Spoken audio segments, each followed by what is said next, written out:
একজন বাদশার মেয়ে এবং পবিত্র যুবকের ঘটনা। আল্লাহর কুদরত দেখুন। আসসালামু আলাইকুম ও রহমতুল্লাহ।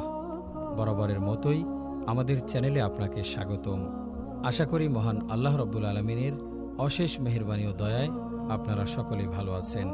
প্রিয় দর্শক, একজন ইমানদার ব্যক্তি ছিলেন যাকে একজন ইসরায়েলি বাদশাহ গ্রেপ্তার করেছিলেন। বাদশাহ চেয়েছিলেন তাকে মেরে ফেলতে, কিন্তু বাদশার পরামর্শদাতা বলে, না, এর মধ্যে সাহস এত বেশি যে যদি আমরা তাকে আমাদের গোত্রে নিয়ে আসতে পারি, তাকে আমরা আমাদের সৈন্যদের নেতা করে দেব। এর মাধ্যমে আমরা অনেক লাভবান হতে পারব। বাদশাহ বললেন, ঠিক আছে, আমি চেষ্টা করব একে আমাদের গোত্রে নিয়ে আসার জন্য। তখন বাদশাহ চিন্তা করল যে তাকে কিভাবে আমাদের গোত্রে নিয়ে আসা যায়। একদিন বাদশাহ তাকে বলে, আমি তোমাকে অনেক সম্পদ দেব, আমার রাজ্যের সবচেয়ে সুন্দরী মেয়ের সাথে তোমার বিয়ে দেব, সৈন্যদের প্রধান করে দেব, তোমাকে শুধু আমাদের গোত্রে চলে আসতে হবে। কিন্তু আল্লাহর বান্দা কিছুতেই রাজি হল না। যখন তিনি কোনো কিছুতে রাজি হচ্ছেন না, তখন বাদশাহ চিন্তা করতে লাগলেন তাকে কিভাবে তাদের গোত্রে নিয়ে আসা যায়। এই মুহূর্তে বাদশার যুবতী মেয়েটি আসে এবং সে লক্ষ্য করল বাবাকে অনেক চিন্তিত দেখাচ্ছে। তখন সে তার বাবাকে জিজ্ঞেস করল, কি হয়েছে বাবা, আপনাকে এত চিন্তিত দেখাচ্ছে কেন? বাদশাহ তার মেয়েকে সব ঘটনা খুলে বলল। তারপর বাদশার মেয়ে বলল, যদি আপনি আমাকে আদেশ করেন তাহলে আমি কোনো একটা রাস্তা বের করব।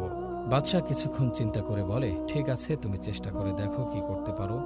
বাদশাহ তখন সে আল্লাহর বান্দাকে একটা বদ্ধ ঘরে বন্ধ করে রাখে আর তার মেয়েকে বলে, দেখো তুমি কিছু করতে পারো কিনা। তখন বাদশার মেয়ে আল্লাহর বান্দার জন্য অনেক সেজে খাবার নিয়ে তার সামনে আসে। আর এসব করার উদ্দেশ্য ছিল যে কোনোভাবে আল্লাহর বান্দাকে তার বশে আনা।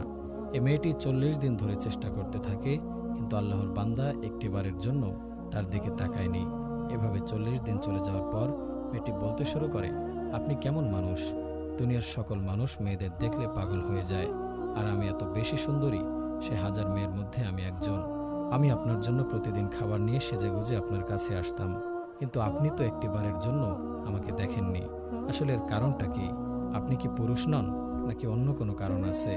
তখন আল্লাহ তাআলার বান্দা বলতে শুরু করে, আমার আল্লাহ কোনো বেগানা মহিলার দিকে তাকাতে নিষেধ করেছেন, এজন্য আমি আপনার দিকে একটিবারের জন্য তাকাইনি। তখন মেয়েটি বলে, তোমার আল্লাহর জন্য যদি তোমার এত বেশি ভালোবাসা থাকে আর তুমি তার কথা মেনে চলতে পারো, তাহলে আমাকেও কিছু উপদেশ দাও আর আমাকে বলো যে তোমার আল্লাহ কেমন।